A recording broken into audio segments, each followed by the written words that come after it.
ஒரு சின்ன எக்ஸ்பிளனேஷன். சில்லாங்கூர்ல திரும்ப ஒரு பஸ் ஆக்சிடென்ட் நடந்திருக்கு. முதலாவது ஆக்சிடென்ட் நடந்து இன்னும் அந்த ரத்தச்சூடுகளே காயாம இருக்கும்போது, எல்லை வெள்ளவாய பகுதியில வியாழக்கிழமை ஒரு நைட் 9:15லிருந்து 9:20க்குள்ள அந்த பஸ் ஆக்சிடென்ட் நடந்திருக்கு.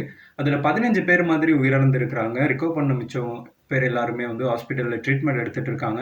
இது சம்பந்தமா சோஷியல் மீடியா அண்ட் மாஸ் மீடியாவில் நீங்க நிறைய வீடியோஸ் பார்த்துருப்பீங்க. இந்த ஆக்சிடென்ட் நடந்ததுக்கு ரீசனும் சொல்றது சடன்லி பிரேக் ஃபெயிலியர் ஆச்சு, அதனால இந்த ஆக்சிடென்ட் நடந்திருக்குன்னு சொல்றாங்க. ஸோ என்னோட பாயிண்ட் ஆஃப் வியூ வந்து இந்த ஆக்சிடென்ட்டுக்கு முழுமையான காரணம் என்னன்னு பார்த்தீங்கன்னா, ஒரு ராங் டிரைவர் சாய்ஸ் தான். அதாவது அவர் ஓட்ட தெரியாதவர்னு நான் சொல்ல வரல.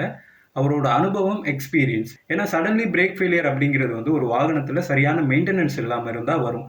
அதே மாதிரி வாகனம் டிராவல் பண்ணிட்டு இருக்கும்போது அதை பத்தி கன்சிடர் பண்ணாம இருந்தாலும் வர்றதுக்கு சான்சஸ் இருக்கு. ஸோ இது எல்லாத்தையுமே ஹேண்டில் பண்றதுக்கு ஒரு சரியான எக்ஸ்பீரியன்ஸ் உள்ள ஒரு டிரைவர் வேணும்.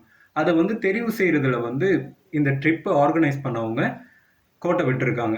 அதுல ரொம்ப கேள்விக்குறியான விஷயம் என்னன்னு பார்த்தீங்கன்னா, இந்த ட்ரிப்ல போனவங்க எல்லாமே, இந்த ட்ரிப்பை ஆர்கனைஸ் பண்ணவங்க வந்து ஒரு முனிசிபல் கவுன்சிலில் ஒர்க் பண்ணக்கூடிய ஒரு 30 எம்ப்ளாய், கிட்டத்தட்ட 30 எம்ப்ளாய்ஸ் இருந்திருக்கிறாங்க. ஸோ ஒரு கவர்மெண்ட் எம்ப்ளாய் அப்படின்னு எடுக்கும்போது அவங்களுக்கு நிறைய அனுபவங்கள் இருக்கும். ஒரு ஈவெண்ட் எப்படி கோஆர்டினேட் பண்ணணும், ஒரு ஈவெண்ட் எப்படி மேனேஜ் பண்ணணுங்கிற வரைக்கும் இருக்கும்போது எப்படி இவங்க வந்து இந்த மாதிரி ஒரு அனுபவம் இல்லாத ஒரு டிரைவரை சூஸ் பண்ணாங்க அப்படிங்கிறது தான் ரொம்ப கேள்விக்குறியா இருக்கு. ஒரு தவறான ஓட்டுநர் தெரிவு தான் இந்த விபத்துக்கு காரணம் அப்படிங்கிறது தான் என்னோட பாயிண்ட் ஆஃப் வியூ. இனி வரும் காலங்களில் இந்த மாதிரி விபத்துக்களை நம்ம தவிர்க்கணும்னா, நீங்க ஸ்கூல் ட்ரிப்பா இருக்கட்டும், ஃபேமிலி ட்ரிப்பா இருக்கட்டும், எங்க போனாலும் ஒரு டிரைவர் தெரிவு செய்யும் போது அவரோட டிரைவர் எக்ஸ்பீரியன்ஸ் எவ்வளவு வருஷம்னு பாருங்க, அவரால் எவ்வளவு ஆக்சிடென்ட் நடந்திருக்குன்னு கண்டிப்பா பாருங்க.